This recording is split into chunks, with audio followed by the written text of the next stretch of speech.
Peace and blessings, you guys, and welcome back to another fabulous episode of the Dear Black Woman podcast, where you all know this is a space where Black women's stories are honored, healing is spoken out loud, and our truths take center stage. I am your host, as always, Cammie Red, and it is with great pleasure that I am joined today by Dr. Kim Manning. Now, she is also another one of those powerful and courageous voices that we're featuring in the Dear Black Woman Anthology project. Now, through her contribution, Dr. Kim shares a deeply moving letter to her inner child, revealing a journey marked by love, loss, and the profound path of self-forgiveness and peace. Now, she opens up about navigating grief, honoring her emotions, and ultimately rediscovering her strength and self-worth. Kim's story is a testament to resilience, emotional healing, and the quiet power of choosing yourself. So let's bring Dr. Kim to the stage. Hello, Dr. Kim. Hello, Cammie. Good to be here. It is great to see you. Thank you for joining us. Thank you for just showing up and being here. Now, you've contributed a deeply personal story to the Dear Black Woman Anthology. What was the most compelling reason for you to share such an intimate part of your journey within this collection? That's a really good question. So, I lived for many, many years with people thinking that I had one child. I have two. I have a 32-year-old daughter and a 26-year-old son. My 32-year-old daughter has profound disabilities. For a very long time, it was something that I felt, quite frankly, ashamed of. But I knew that I eventually came to learn that in order to heal myself, I had to reveal that part of me. And how that journey of raising a child with disabilities impacted me and currently impacts me to this day. Now, you write about offering words of wisdom to your younger self without revealing too much. What kind of wisdom do you believe is most crucial for a younger Black woman to hear, especially when navigating unexpected turns in life? I would say that no one is exempt to life's tragedies. Doesn't matter the education you have, the family you came from. Sometimes life just lifes. Yeah. And we're put into situations that we never thought we would be placed in. But when we're there, we have to learn how to depend upon ourselves because we have more strength than we know. And we have to learn how to depend on each other and not be ashamed to ask for help. Yes. Ask Now, for this is one of my favorite things that you wrote about. You said wisdom comes from a variety of experiences, including the hard places, the lonely places, the sacred places, the how I made it over places, the triumph places. How did embracing like that full spectrum of these experiences shape the core message of what you wrote about?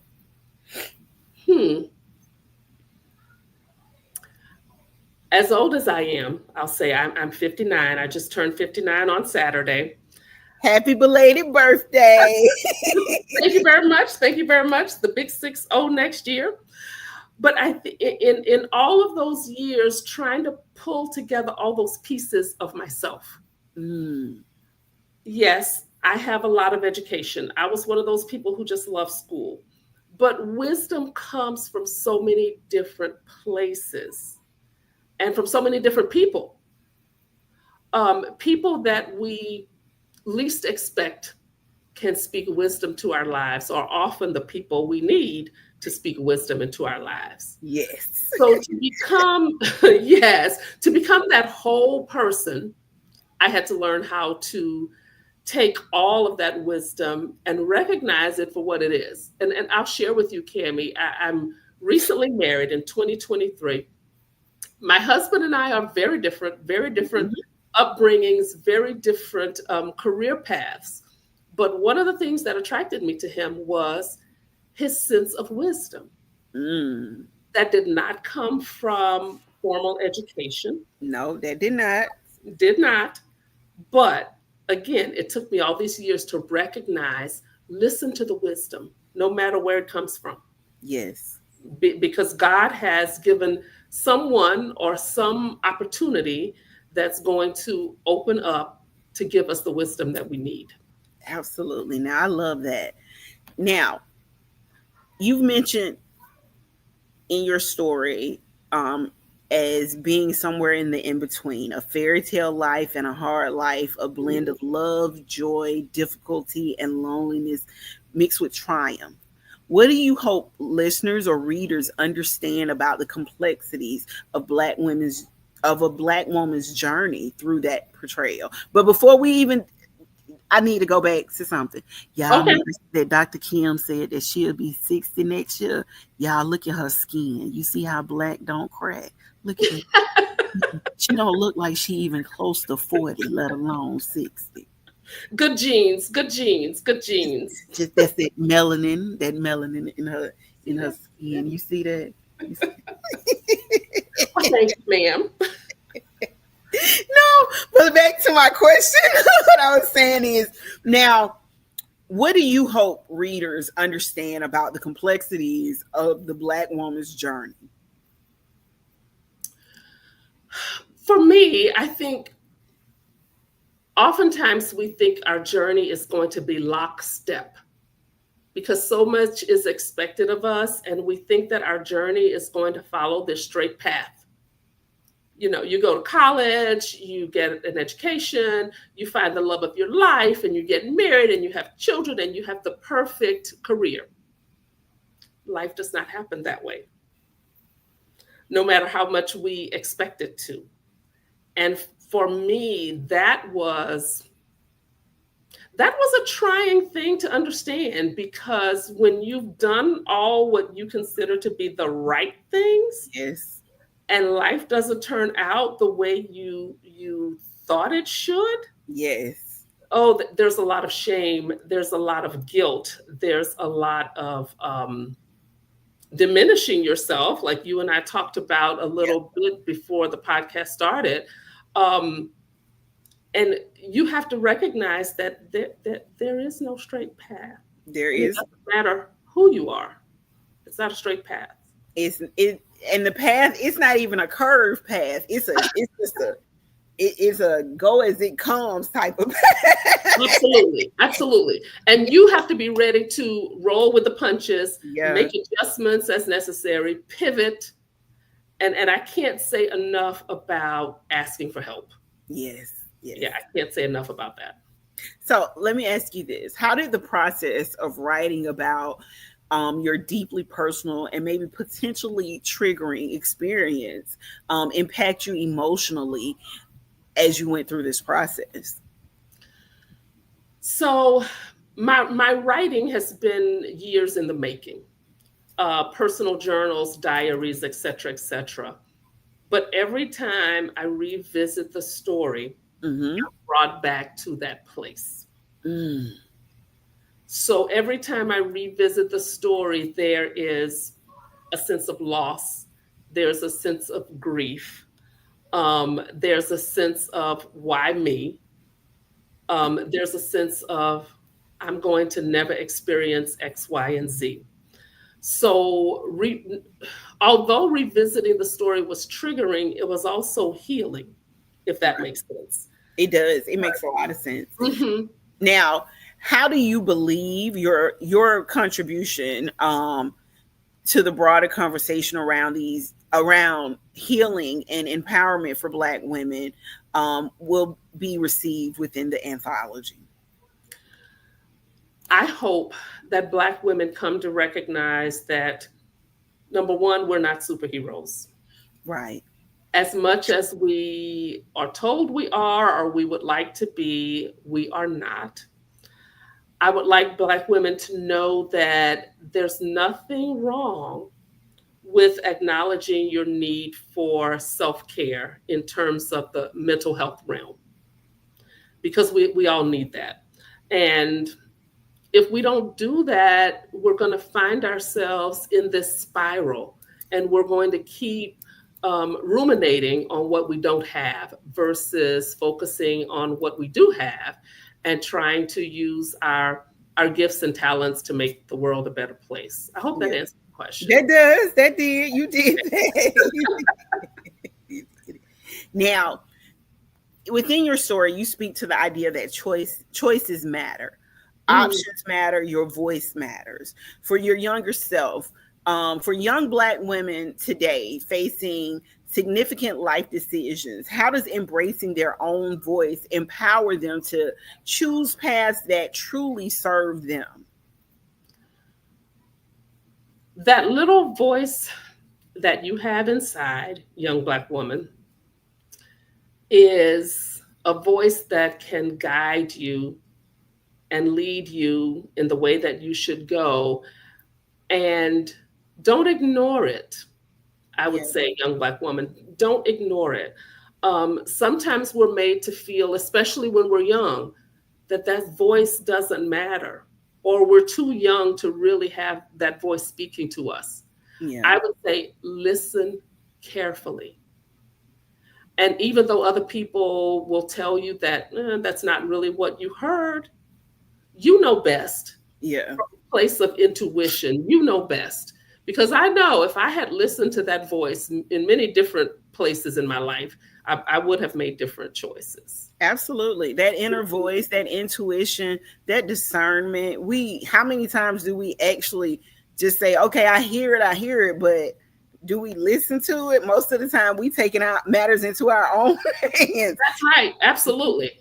Yeah. Or we don't think we're, I guess, worthy enough or capable enough that we would even be blessed with having that voice speak to us, Yeah. right? We're Yeah, I think it comes from a place of feeling like we're not deserving enough of that voice, and whatever suffering comes with it, we deserve it.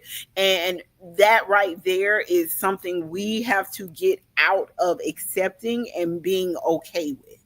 Yeah. absolutely. Yeah, yeah. I think There we've is no normalized, reason for us to be martyrs. right. I was going to say, I think we've normalized the suffering part, but we need to Hmm. understand that Hmm. the suffering is not normal in any way, shape, or form. Yes, yes. And we don't have to agree to it. I don't care what anybody around you is saying. We don't have to agree to it. Absolutely, you don't. And Now, there's nothing wrong with putting yourself first. Dr. Kim, say it again. There is Self nothing care. wrong with putting yourself first. That's right. Self care is not selfish. As a matter of fact, it's actually mandated. We just don't listen to it. That's One right. of my favorite things to say to women is um, you have to use the same analogies that they give you on the plane. When Hmm. you're on the airplane and they say to you in the safety course, if the mask drops down, put the mask on yourself before you put it on your child.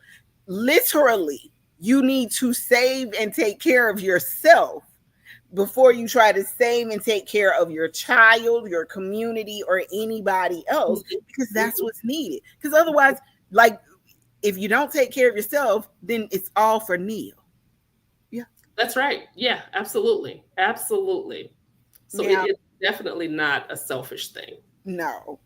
You convey a powerful message about embracing one's unique identity, stating that you do not have to fit in. We are fearful and wonderfully made, which I absolutely love. What freedom did you find in truly internalizing the truth about yourself? And this is recent too. I would say in the past maybe 5 years, I would say it is so freeing to be who God created you to be and to find that space in life that allows you to do that, where you can speak boldly, speak the truth boldly with a lot of courage. Um, that was so, so freeing. Yes. And not having to speak someone else's truth. Okay. I But love speak that. your own. Hmm. Now, you also touched upon a significant personal loss and a profound realization that followed.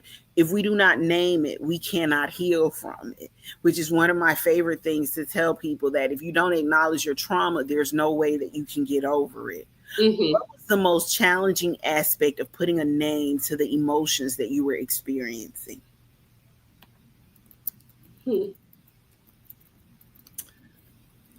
When everyone else around you is telling you that your emotions aren't valid, they may not be saying it in those words or saying it verbally, but they're sending the message that your emotions aren't valid, and that we just kind of need to sweep those emotions under the rug. Mm-hmm.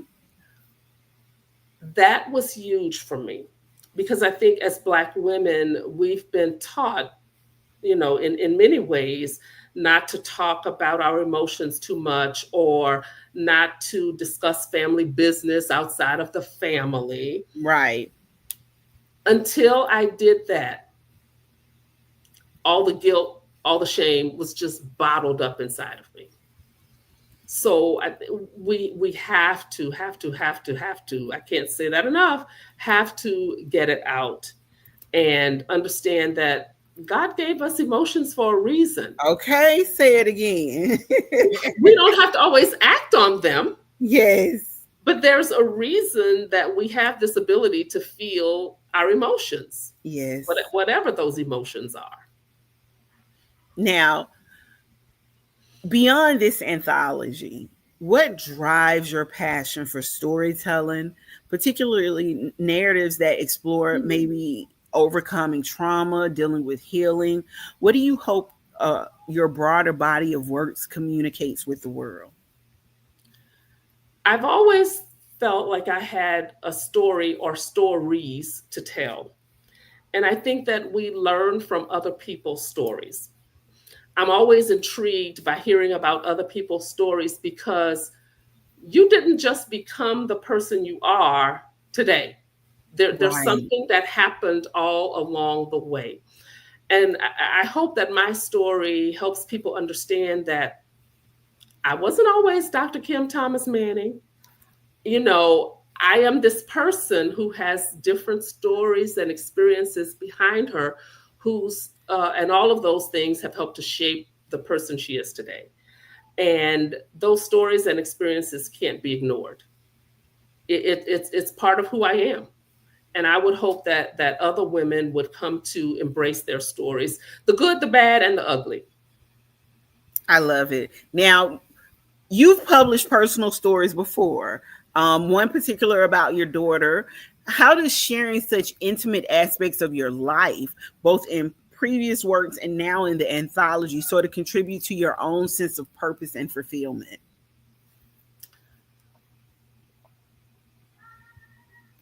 God doesn't do anything without a purpose, I know. whether it's good, whether it's traumatic. He does nothing without a purpose. And if we hold on to those things without trying to understand his purpose for it all, we're doing not only ourselves a disservice, but we're doing him a disservice. Mm-hmm. Because everything we do, everything we are, is supposed to be for his glory. Right. And if my story can help another young woman going through a similar situation, then it's my duty, it's my responsibility to share that story, and let young women know that you're not alone. You're not the only person who's experienced this. I love that. Now, throughout the duration of your story and throughout the duration of this project, healing is a huge theme of it all. Can you share a personal ritual or daily practice that you rely on to sort of cultivate your own sense of inner peace and emotional well-being? Cami, I wake up at 4:30 a.m. Sometimes on Saturday and Sunday, as well as Monday through Friday. What do I do in those hours when it's dark and the house is quiet? I pray, I read scripture, I meditate. Um, oftentimes leading to a lot of prayer, sometimes tears, but that's my way to stay centered. Mm-hmm. And that is my time to talk to the creator about why he created me, what he has me to do, and to stay on the path that he has planned out for me. I could not have made it through all these years without having done that. I love that. Now, in your personal life, we're going to talk about outside of the anthology. Okay. What personal experiences have been most instrumental in shaping of what your definition of empowerment for yourself as a Black woman? Oh gosh. Hmm. Hmm. I'll say I was taught when I was growing up that we had all this power with us, right? But when life happens,